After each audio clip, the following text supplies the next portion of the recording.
Hello and welcome to another episode of the Career Reset podcast. If you don't know me, my name is Karolina and I'm a career coach that helps people find or change jobs. And this episode will be dedicated to my more senior audience specifically. I try to make all advice that I share applicable to wide range of professionals. Of course, I focus on people who work mainly within business and tech. But in terms of seniority, I think a lot of the advice, especially when it comes to job search, when it comes to CVs, LinkedIn profiles, interviews, are applicable across different seniorities. But when it comes to career transitions specifically, the approach you need to take when you are at a bit later stages of your career is a bit different. And that's why I decided to share an episode about it, because last year and this year I've had the pleasure to work with some more senior people and helping them navigate their career transition. And I could see that all of them make the same mistakes and all of them have the same fears that are not always based on what actually is happening on the job market. So I believe I have now gathered enough data to dedicate an episode specifically to my more senior professionals who are thinking about some bigger career transition, who are maybe looking for their next job in a bit different field than in which they have their existing background. So that's what we're going to be talking about today. So I prepared some notes, which I don't always do, and then that's why my podcasts tend to be very long and very chatty. But this one, I really want to make sure that it's valuable and that there is some practical advice. And it's really interesting, actually, because when I started my career coaching practice, I've been coaching people like on the side for the past 5 years, and the past 3 years it has been my full-time job. And initially, of course, I had some kind of idea of who would be my ideal client, and I thought that people who would seek me would be at a similar stage like me. So I thought that I would work mainly with people who are maybe recently graduated, or let's say 5 to 10 years post-graduation. But because I am not yet a senior professional, I didn't think that I would be able to help them or that my approach would resonate with them. But it turns out that my approach actually resonates more with the senior professionals. And when I think about it, when someone is newly graduated, in a way, the advice how they should approach their career is quite simple, and that is to do everything, to go to lots of different events, like any opportunity that comes their way, to talk to people who work in the industry, to visit a company, like anything that gets them in touch with the working world is worth their time, basically. And then they just need to do that for as long as it takes before something finally sticks. But with more senior professional, that is most definitely not the case. And yet I sometimes see that they also take this approach that they think everything is an opportunity, everything could result in something interesting, but that's just not how it works later in the career. It's the people who are much more focused, much more deliberate about their career path that move forward and that get into the exciting opportunities. And so definitely the approach senior professionals need to take is much more nuanced. So that's why I actually now understand why for a more senior person it makes even more sense to work with a career coach, because the options and the amount of information that is out there, it can be quite overwhelming. And if you are more senior, you have some kind of expectations, you have some kind of standard in terms of the workplace, in terms of the salary. You can't afford to take unpaid internships and stuff. You don't want to do that. You shouldn't even do that. It does require a different approach, and that's what I'm going to be talking about in this episode. And the first point really directly relates to what I've just been talking about, that later in your career, not everything is an interesting opportunity. Like, senior professionals tend to get more often contacted on LinkedIn. They get more often approached with some kind of opportunity, either for a job interview or just for some kind of a chat.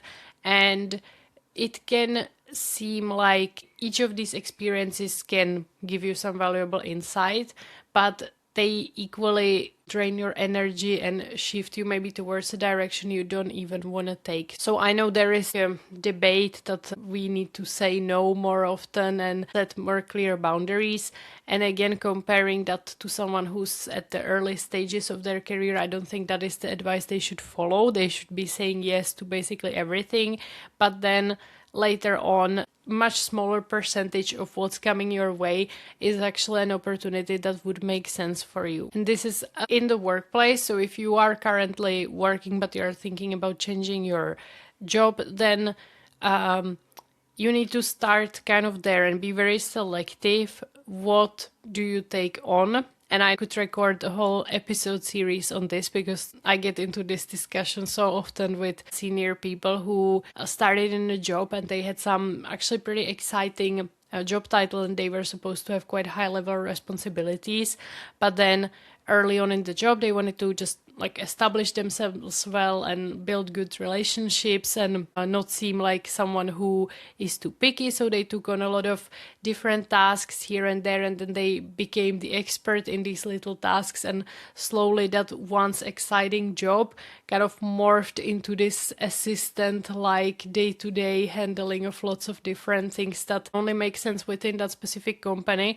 But it's really hard to translate that in some kind of clear background on their CV or in their LinkedIn profile that would then be attractive to a different company. So learning to say no starts in the current job and in being very deliberate what actually makes sense, what is in line with what you're good at and what you were even originally hired for, and leaving everything else to other people. And then it's the same when looking for a new job and growing possibly into a different field. So what I also see quite often is that senior professionals are much more, let's say, disciplined than the junior ones because they have already pretty solid career behind them. They had to build their discipline and do a lot of things they maybe weren't enjoying that much. So I never struggle when I work with senior professionals. Like if I tell them apply to 10 jobs a week, they will go and apply to 10 jobs a week. The problem being that the quantity doesn't always guarantee the right result or any result actually. And then compare that again to more junior people who can then on the other hand be very picky and only apply for something that really sounds like a good fit. And you really need to consider like the stage of your life and what you are willing to take on. So also I see this quite often that people at the later stages of their career, if they never tapped into entrepreneurship, that they start consider that as an option. They can maybe better identify some kind of service or product they could offer. It's tied to their experience. They find that idea appealing and there is this sense of if not now, then when, or maybe if not now, then it might never happen. And many people in business and like want to have that entrepreneurial experience. And also depending on the stage of the career, thinking into retirement, that how is that gonna look like, what kind of living standard do you want to maintain, do you even want to retire?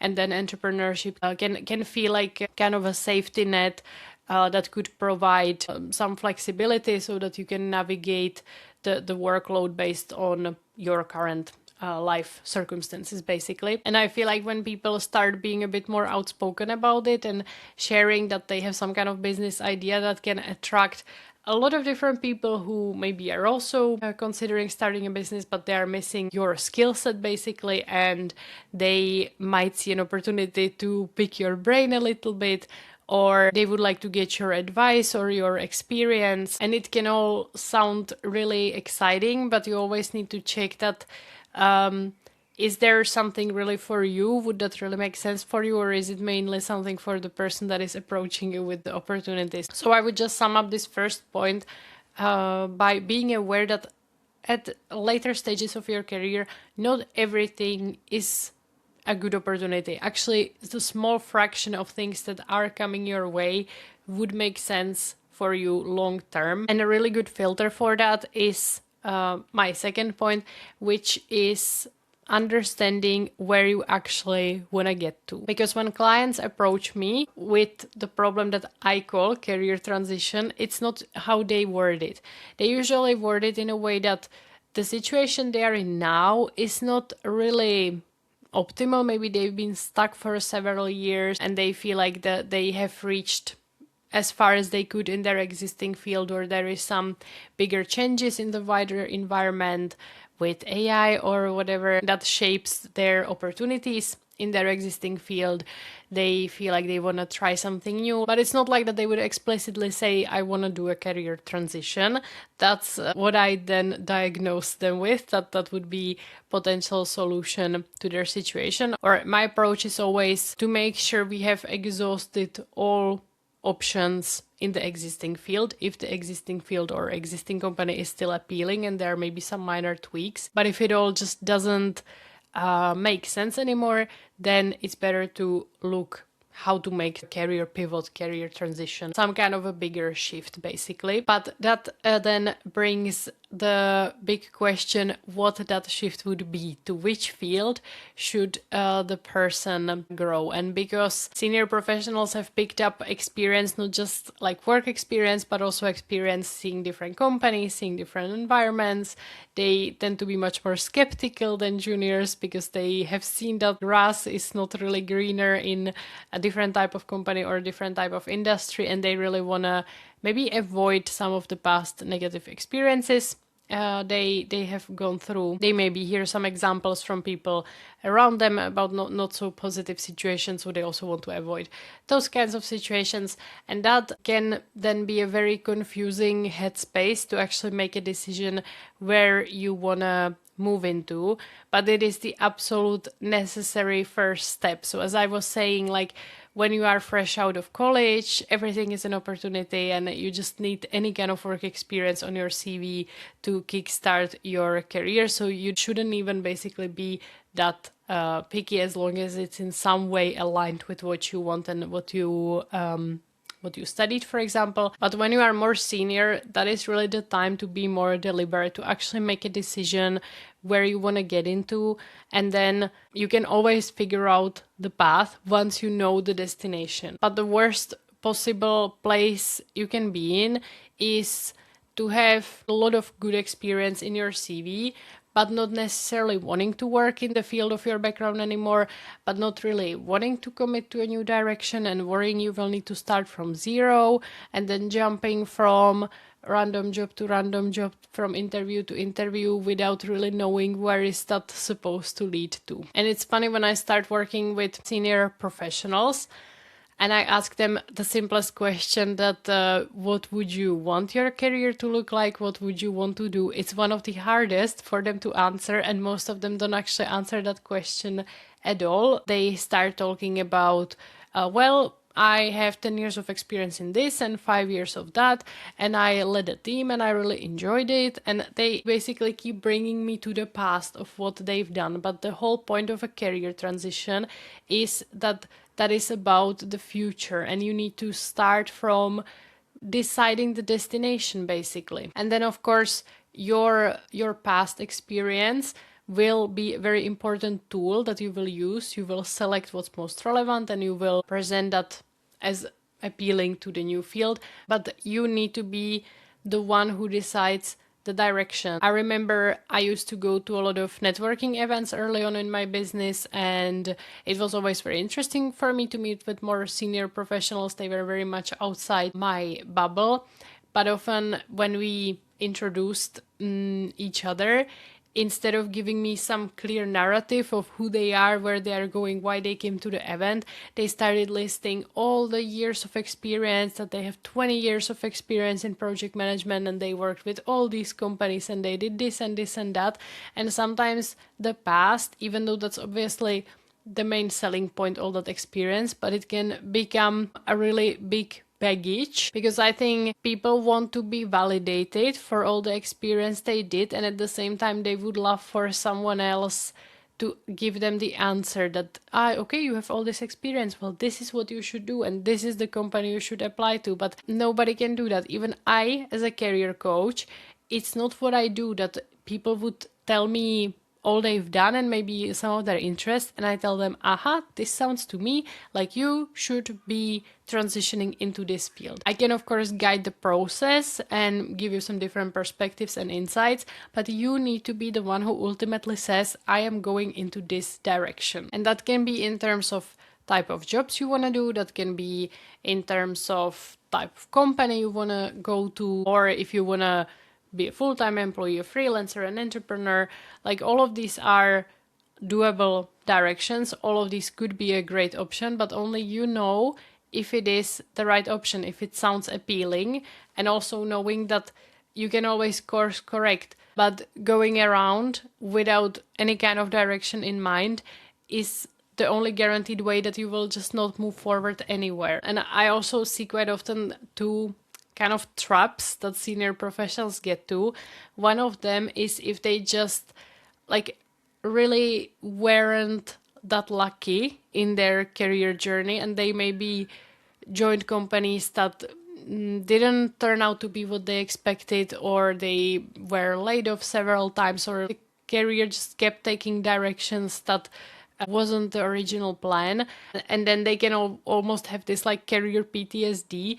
So then they are approaching the decision about their next career direction from a place of avoidance and from a place of fear. So it can be like, well, definitely not a startup because I worked in a startup and it was horrible and it went nowhere, and definitely not a corporate because I was in a corporate and I didn't have any responsibility over anything and I was just one small wheel in a big machine, and definitely not project management because all project management is a total mess and it's super stressful, and definitely not, and it just stacks up, and all these experiences are valid, but it's also not very good to disregard an entire type of company or an entire area of business because of one or even a few bad experiences. The good thing is, if you do have this experience, then you are much better able to spot a potentially similar situation in an interview or from the way a company communicates about itself. So I'm not saying that if you had a negative experience, you should go into the exact same environment, but you also shouldn't disregard that type of environment because of one or two bad experiences. But you should think about how can I make sure that I avoid maybe the same mistake or the same unfortunate situation in the future. You can only do this to a certain extent. You cannot predict the future, but at the same time, you also need to trust yourself that you have the tools to figure out any difficult situation that comes your way, and that's my prediction, that will become one of the most important skills going forward in these economically and technologically unpredictable times. The ability to just figure things out, to be resilient, to be able to navigate a new unexpected situation and not be stuck with it forever. And the second trap can be this career ladder expectation that has been debunked so many times, but many professionals still think that should be the trajectory, that every next job should be increase in scope of responsibilities or have a cooler sounding job title, and that just is not the case in business or tech anymore. But for people who entered the job market in the past 10 years, they already are familiar with this. But people who have 20, 30 years of experience, maybe the start of their career really looked like that. They were picking up these promotions and these more senior job titles, but now they have gotten to a point where maybe they have gotten as far as they can in their existing field, or they realize they are no longer interested in pursuing the next step. But there is still that expectation and that fear that if they do some career transition, they will go to the bottom of the ladder and they will need to climb from the bottom again. And I mean, the truth is somewhere in the middle. If you do a career transition within business and tech to a different field, the change is actually quite minimal. Like I always say, that whatever job you have within business or tech, 80% of your time is spent doing the same things regardless of the exact field. Like most people are attending meetings, sending emails, working with some kind of software, clicking things, organizing things, working with Microsoft Office or the Google Workspace apps and writing documents and making presentations and filling Excel or Google Sheets. And then, of course, you do it in different contexts based on the job, but all these basic work skills like time management, work management, productivity, self-management, communication, those are skills that once you develop, you just pack them and take them into your next field. You never start from complete zero. It's physically impossible to start from zero. But that being said, it may mean that in your most recent job, you led a team, and now after doing some kind of transition, you will not lead a team. It might mean that you used to have a really cool job title, but now you will have a little bit less cool job title.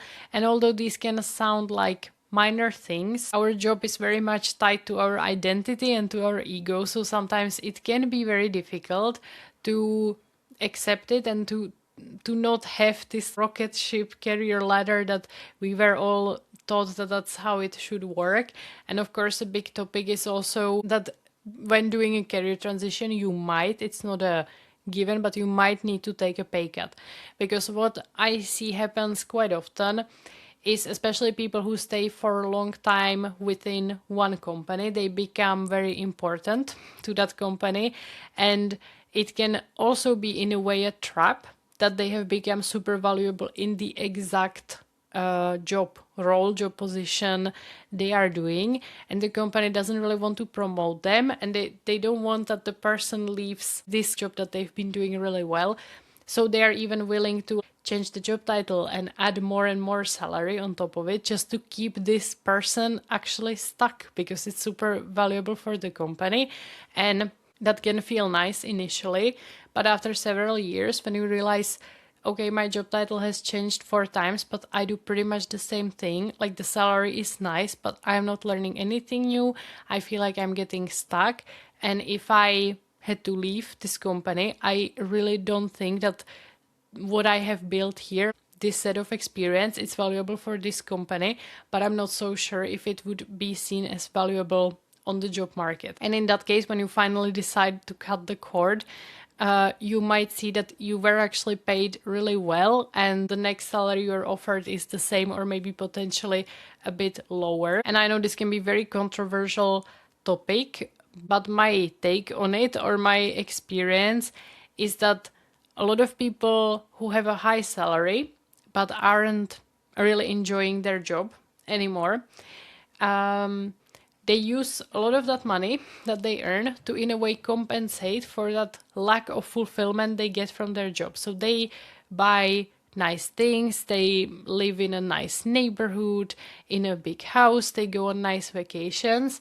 I'm not saying that rich people are so miserable. I don't believe that, but at the same time, I can see that sometimes the nice lifestyle is a compensation for a lot of frustration that comes from having to spend 40 hours a week in a job that doesn't give you any meaning. So it's super important to find some middle ground.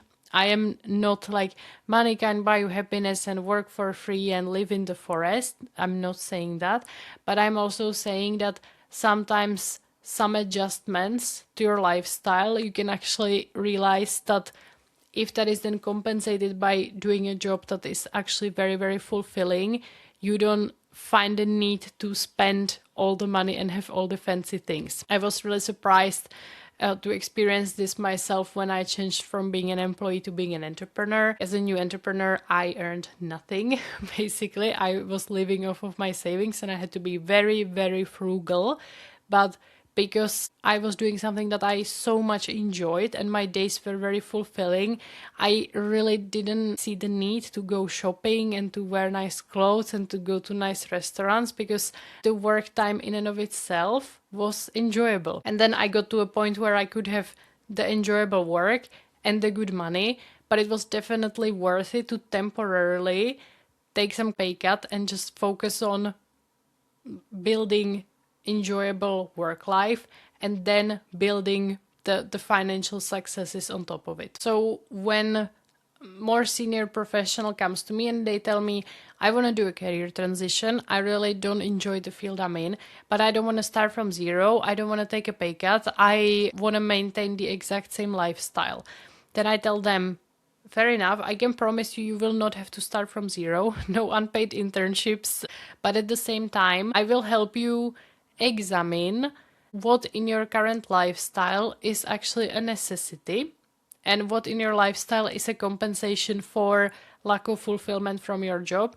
And then we will figure out what is actually the base salary level we need to maintain and figure out the right path forward that will guarantee this salary level. And with salary, it's just so psychological because it's very easily measurable. It's very objective. It's very easy to compare two jobs, look at the salary and say, well, okay, this job pays more, so it's better. But there are so many other aspects to a job that are not as easily measurable. It's very hard to point to two jobs and say, this work is more fulfilling to me than this one, because it's not like a number. It's not that easily comparable. So sometimes understanding that it's just psychological thing and our brains like simple things. So, okay, two numbers. This one is higher, so it's better. But this one is more enjoyable. It's very hard to measure, but that's what then defines your day-to-day happiness much more than just that one moment in a month when the salary hits your bank account. And what's also important is that the pay cut may be temporary, and if you are willing to temporarily, for a few years, for a few months, settle for a bit less money, you can then skip to the next level and exactly get to what I was saying, that I'm now at a position where I'm earning more than I did in my previous job, but I work less and I enjoy the work like insanely more than I did when I was an employee. But if I wasn't willing to make that temporary sacrifice, which, as I said, didn't even feel that heavy in the end, then I would never get to this situation. I would still be working, getting some incremental salary increases. I would hate the job. I would be annoyed that I'm still stuck doing something I don't like. So it was 100% worth it. And that's what I do with my clients, that I help them examine what kind of sacrifice they are willing to make. What do they even make it mean? And if it's worth more to maintain a lifestyle that is like a show for other people, or if it's more worth to do a job that pays the same or a little bit less, but brings insanely more fulfillment to their life. And it's not just about the salary, but also about some kind of status. So as I mentioned, for example, people leadership or some kind of managerial role is typically quite hard to let go of because it just sounds cool and everybody knows you as the leader and the Mr. or Mrs. Manager. And then when you do a career transition to some role that is more hands-on, which you actually want because you don't enjoy spending the day stuck in one-on-ones and approving people's holidays and sick leaves and like everything being your problem. But then when it just comes to that identity and that social status, it can be a little bit hard to let go of. And this is like senior professionals make this mistake quite a lot in interviews. On the way to do their career transition, they are applying to a job in a new field, let's say not as high level as they were used to. When they are asked, okay, tell us something about yourself, tell us about your biggest achievement, they keep talking about what they perceive as the highest achievement, which in their eyes is the team leadership. But it was always so strange for me when I was a recruiter and let's say I was hiring a product manager. So it has manager in the title, but typically that type of job does not include leadership of people. You don't have a team. It's a very technical role where you need to do a lot of hands-on. You do work with a lot of people, but you are not directly managing them. And then I was interviewing someone who was currently in a leadership position. I told them, okay, tell me something about yourself, like tell me about your experience. And they wouldn't tell me anything in the end relevant to product management. They were just talking about, yeah, I'm leading a team of 15 people. This is how senior the people are. This is what the people do. This is my approach to leadership. And I was just thinking like, well, none of this is relevant. You are not a good match for this job if this is all you will give me. As hard as it is, this can be really a game changer when you let go of this in your eyes highest achievement and you start going a bit back to earlier in your career and thinking what from there is most relevant to the next job you're applying to, because that's the whole secret to career transition later in your career, that instead of having this extremely long CV that describes every single job, every single project, every single job title you have had, you think of the new direction you want to take after you make the decision, as I said earlier in this episode, and you start crossing off from your CV. Okay, this is not relevant, I will not include it. This is not relevant, I will not include it. And once you do this picking and choosing, you are able to present highly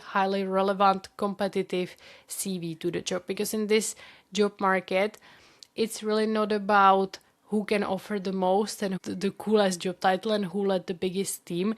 It's who can provide the experience that is most relevant to the job at hand. And when people tell me that they keep getting rejected from jobs and that the reason is that they're overqualified, it's actually a different term for irrelevant experience. So from my example, me interviewing someone who kept talking to me about their leadership experience, I would tell them, hey, you clearly are someone who leads teams. This is not a leadership position.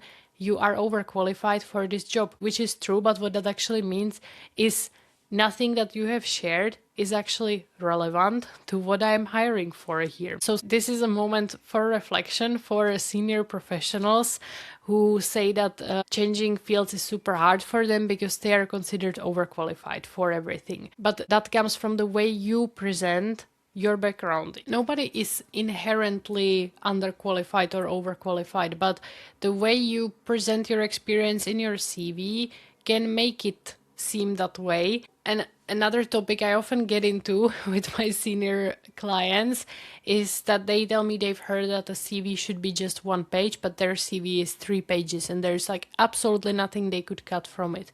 And they are right if they think of a CV as a place to document all their experience, then it very well may be that it fills whole 3 pages, but the way modern job search works, nobody has the time, energy, or interest to go through a 3-page CV of a single person and look for the relevant information for the job they're hiring for.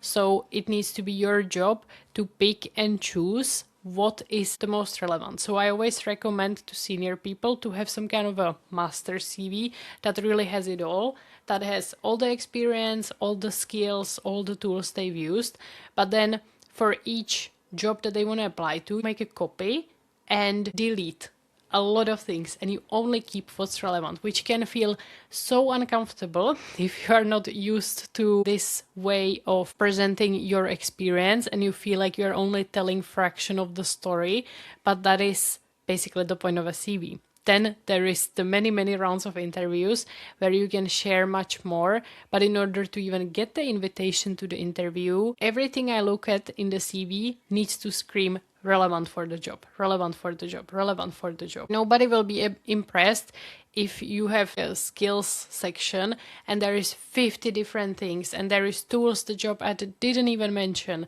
and the recruiter probably doesn't even know what it is. It just makes them overwhelmed and confused, and then they're gonna say, you know what, you're overqualified for this job, when in reality that is just a different way to say irrelevant. But I wanna say that that's the easy part. If you already have so much experience that your biggest problem is that it takes too much space, then you've gotten to a very fortunate position and any kind of transition will be much easier. But you need to follow the process that I'm mentioning here. So you need to actually decide what's the next step, and you need to use that as a filter to decide what from your existing background is relevant to that. And you need to be okay to leave everything else in the past. And finally, my last tip for career transition for more senior professionals is that maybe this is really the time to be YOLO, to really do the things you have always wanted to try. And it's interesting that I have worked with people from early 20s all the way to early retirement age.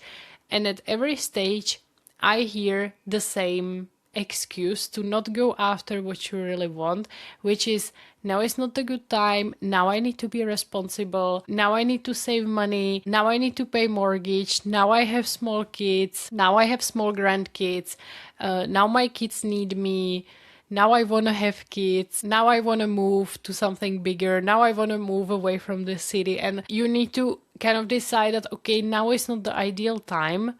I might need to make some sacrifices, but this might be my only chance to do something with my career. Most commonly, this is some kind of entrepreneurial goal or freelancing goal or doing something completely crazy. I actually think that for people, let's say 45 plus, it's a really good time to go after something that might seem a bit crazy. And this so depends on the exact life stage you're in, whether you have kids, when you had kids, whether you want to have kids, and all these different things. But here in Finland, for example, considering what age people usually graduate and what age people usually retire, after 45 you are in the second stage of your career, in the second half of your career.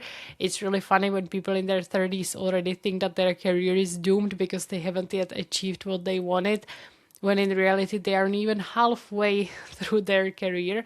But if you have worked really hard the first half, you have gotten yourself to some kind of reputable position, you picked up all this experience, then it would be really good to think that after all this hard work, do you deserve now to take some risks, which doesn't need to mean sell your house and invest all the money in a crazy crypto startup, but it can mean even just allowing yourself to explore entrepreneurship a bit more realistically, like what would it look like, what could you do, how would it work, talking to entrepreneurs about advice that they could share with you. So I know that you can do crazy things and you can do a cool career transition at any stage, because I have seen it, I have helped make that happen. And I'm not at the same time saying that everybody needs to go through some drastic transition, but just to finish off this episode, like to leave you with something to think about, that how about at this stage, instead of going from one business field to another and finding a job that is in the end very similar to what you do, you really allow yourself to explore something bigger. And maybe there has been some kind of goal or dream on your mind for the past 10-20 years, like every now and then it just keeps coming up. So are you willing to never let yourself explore it? And are you waiting for even more convenient time when things will be even easier? What if that never happens? And if you are now in the second half of your career, how do you want to feel when you maybe leave the working life, when you retire? Do you want to look back and see, well, okay, I worked, it was fine, it was okay, I had some cool experiences, I did achieve something, but I never even let myself explore anything different? Like, wouldn't that be a shame? Wouldn't that be a regret you just cannot ever fix? So career transition means and looks different to everyone. There is not one inherent right way, but I think all people have this kind of maybe small or even big dream at the back of their mind, and they got used to just telling themselves, not now, not yet, maybe later, it's not a good time, it's a bad economy, I need to pay my mortgage and stuff. That can become a habit in and of itself to just keep talking yourself out of it. So what if you at least try to, what if you at least let your mind wander in a bit more concrete ways, that how could that work? So whether a small or big career transition, and whether you are after small, big, voluntary, involuntary career transition, if you want a helping hand, feel free to reach out to me. Career transitions are something that I help my clients with, be it big or small. I have done it all, and I have had really good results with senior professionals. So you can get in touch with me and we can talk about what that career transition would look like for you. But I hope this episode gave you some new perspective, new ideas, and maybe some things you weren't even conscious that you were doing that were making your career transition harder and bigger than it in the end needs to be. because for me, helping people make career transitions, I do it on a daily basis. Like I do it all the time. It's not a big, overwhelming, confusing project to me. It's my comfort zone, basically, but I know that most people don't have this kind of experience. So I have a lot of compassion. If you find the whole idea overwhelming, I get it. And I hope that this episode was maybe the first step in de-escalating the pressure, helping you see it in a different light and think that it can be doable. It can be done wherever you're at, and that maybe the fact that you are now at a more senior position makes it much easier and much more likely that your career transition will be successful. Okay, so I hope that you have enjoyed this episode. You can let me know your thoughts. You can get in touch with me to talk through what your career transition would look like in more concrete terms. And I just wish everyone, whatever age, whatever life stage, whatever career stage you're at, best of luck with navigating the big next step in your career. And I hope you enjoyed this episode, and I will talk to you in the next one.